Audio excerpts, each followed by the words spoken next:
My mom passed away. Oh, I see. I'm currently overseas. That's what my husband, who's been away for work, blurted out over the phone upon hearing the news of my mother's sudden passing. Not only was he not planning to return home, but he was also embarking on an overseas trip.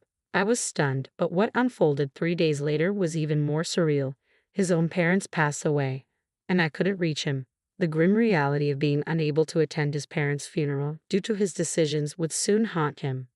I'm Nancy, a 54-year-old homemaker. Our son, 20, recently moved out, leaving just Thomas and me at home. Our relationship started through a matchmaking effort by my late father and his longtime friend. They thought it fitting since we were both working at the same company and seemed compatible. It felt almost like an arranged meeting. We discovered shared interests in music and travel and quickly grew close. With our parents' encouragement, we married swiftly, blessed with a child, and enjoyed a harmonious married life. When our child turned 10, my father passed away after battling illness. Aside from that, our lives were relatively peaceful. However, there was one aspect of parenting that troubled me deeply. As a homemaker, our livelihood depended on my husband's salary, for which I was grateful. Yet he often claimed he was too busy with work, staying late into the night and arriving home just before the last train, when he came home at all. Some nights, a brief text saying, "I'll stay at the company tonight," was all I received. Many of the meals I lovingly prepared went uneaten. I wished he would inform me earlier if he couldn't make it home, and I questioned whether he was truly that occupied. My husband worked at the same company where my father once did. Despite my father's frequent business trips, he always made it home by nightfall or stayed overnight at work. With mortgage payments, raising our child, and daily expenses weighing on us, I couldn't voice my discontent loudly, knowing all our income came from his efforts. But his work shouldn't have exempted him from household responsibilities or caring for our child. My frustration grew as he consistently prioritized time with friends on his days off. The only glimpse our son had of his father was waking up to find him asleep beside him in the morning. Once our son began to speak, I realized he saw his father not as a parent but as a distant figure always absent from home. It felt overwhelming, like I was shouldering the burden of raising our child alone. I had confided this to my father once, but he dismissed it, insisting, "Thomas is doing his best at our company. Don't criticize your husband." Must I always support him unquestioningly? My father staunchly believed in traditional gender roles. My mother, in turn, would listen to my grievances and gently remark, "He doesn't understand the hardships of a woman," with a resigned smile. After my father passed away, my mother's vitality faded, and I felt I couldn't burden her with my complaints about Thomas.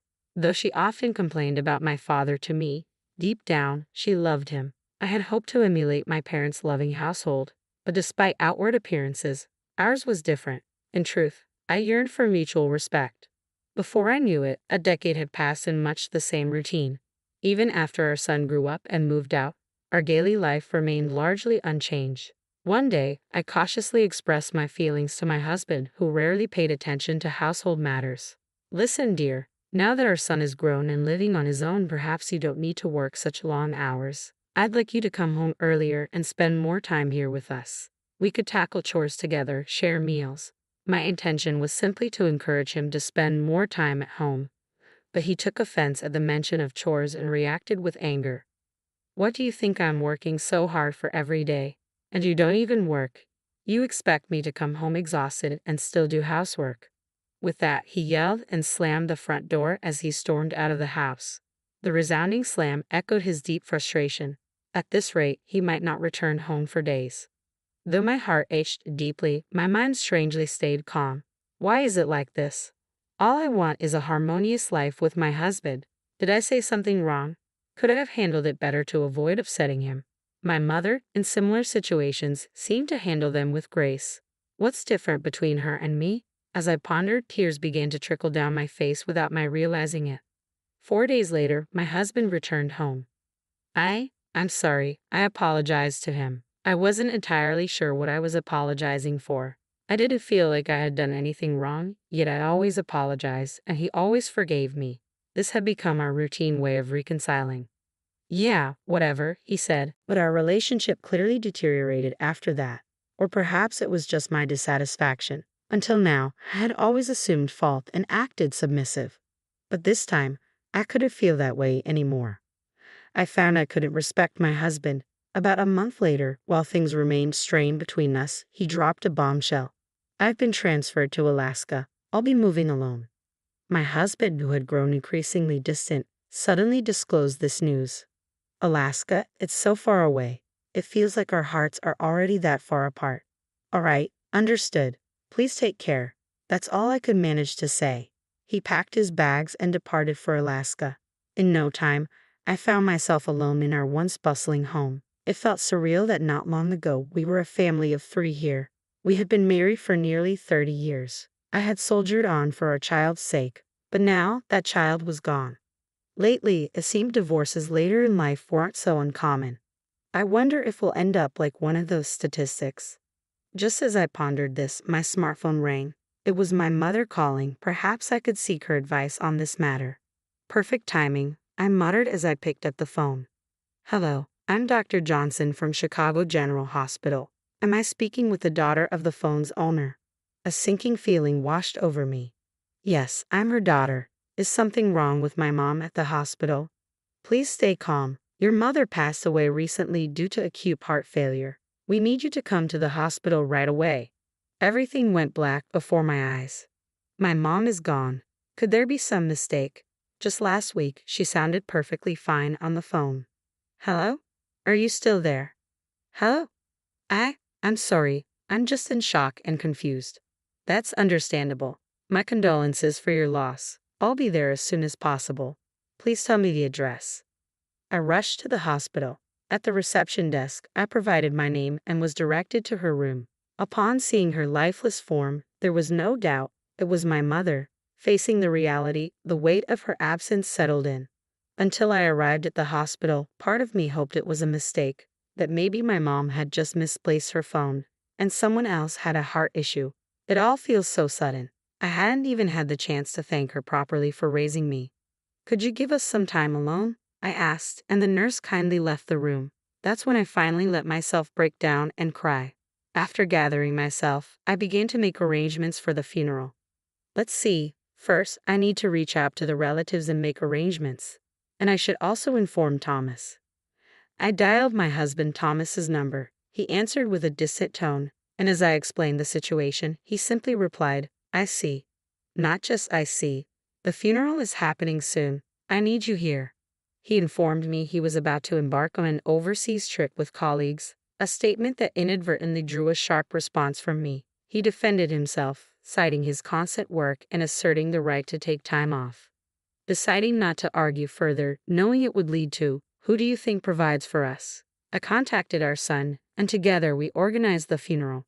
Seeing I was struggling, our son offered to stay with me for a while, taking a break from college to lend support.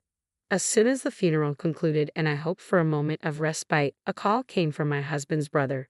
Tragically, my in-laws had been involved in a fatal car accident. Despite the successive family tragedies, I still couldn't reach my husband.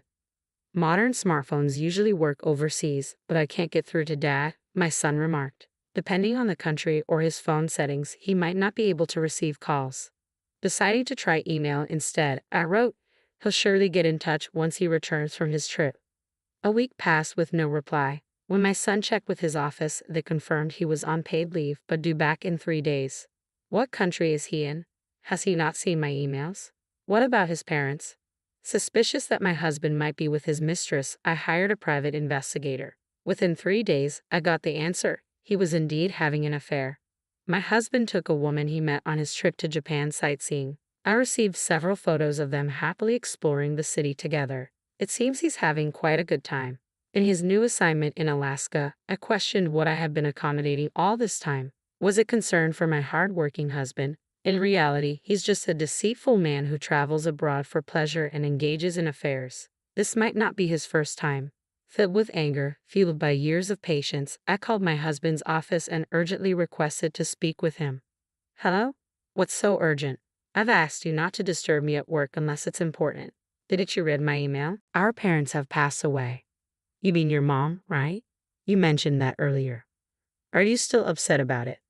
I finally managed to take some time off. No, I mean your parents. They were in a car accident. What? Are you serious? Why would I make something like this up? You claim to have just returned from abroad, but I've heard you've been back for days. Why haven't you been checking your emails? My husband seemed speechless, struggling to accept the sudden reality confronting him. Hello? Are you there? Yeah. His voice trembled, though he had shown no hesitation in missing my mother's funeral. The news of his own parents seemed to rattle him. The funeral is done, and they've already been cremated. It's too late for remorse. I felt no sympathy as I coldly added, you need to come back immediately. I thought I heard a strained response from him, but I hung up without acknowledging it. Mom, what's going on? He's on his way home now. And just so you know, I'm filing for divorce from your father today. What? Why all of a sudden? I understand you're upset he hasn't been reachable during this busy time, but isn't divorce a bit extreme? I laid out everything to my son. It was a harsh reality to burden him with, but he's an adult now. I believed it was better to be honest than to fabricate excuses. This is indefensible. I'm standing by you, Mom. With my son's support assured, everything was prepared. Soon after, my husband arrived home. I'm back. His tone, usually brash, now lacked its usual vigor. He appeared as a pitiful man, having lost both parents at once and unable to attend their funerals. But I need to talk to you. Your brother was pretty upset about everything, you know. I couldn't help it. Even after returning to Japan, I was busy with client meetings. Quite a young client, isn't she? With that, I showed him the picture I received from the private investigator. What? Where did you get this? Look at you two, arm in arm, having a good time. If this really is just a client, have you picked up some new tricks? It seems like this isn't your first time. I dropped the bombshell, and the impact was immediate. So I've been caught, my husband admitted without hesitation. He must have realized there was no point in trying to deny it. I pressed on. You didn't even try to see your parents in their final moments, let alone mine. Shut up. You have no idea how stressful my job is. I work tirelessly to support this family. And yes, even you, who does nothing, aren't blameless. My husband showed no remorse, only defensiveness. You're despicable. I'm ashamed to call you my father. Let's end this. Let's get a divorce. I'll file for alimony later. Your personal belongings will be sent from this house via FedEx. I'll be relieved to be rid of a parasite like you. You'll get the standard alimony, but don't expect any more than that. I had thought I was doing everything for my husband, but had he really seen me as a burden all this time? What had I been enduring all these years? Considering the money he spent on his numerous affairs, I decided to claim $45,000 in alimony. Whether he could afford it or not, he paid it in one lump sum. Previously, I used to keep track of our finances, so I had a rough idea of his financial situation. However, his overseas escapades with mistresses, bringing them to Japan and partying, coupled with his absence at his own parents' funerals, caused rumors to circulate within the company, leading to his resignation. He had held a respectable position at the company, which he likely believed he had earned on merit. In reality, his entry into the company had been facilitated through his parents' connections. Now, lacking any special skills, my husband struggled to secure even part-time work after failing to find another full-time job. According to my brothers-in-law, losing his family, job, and now his parents without the chance to say goodbye seemed to be pushing my husband to his limits. He can't sleep without taking sleeping pills and is reportedly seeing a psychiatrist. I felt no sympathy whatsoever. My son, who had promised to stay with me during this turbulent divorce, returned home concerned about my physical and mental exhaustion. I think I'll live modestly with my son. Looking ahead, I probably should have saved the alimony, but I needed a change of scenery. So I've decided to take my first overseas trip with my son. After that, I plan to start working part-time. The thought of trying something new fills me with excitement. It feels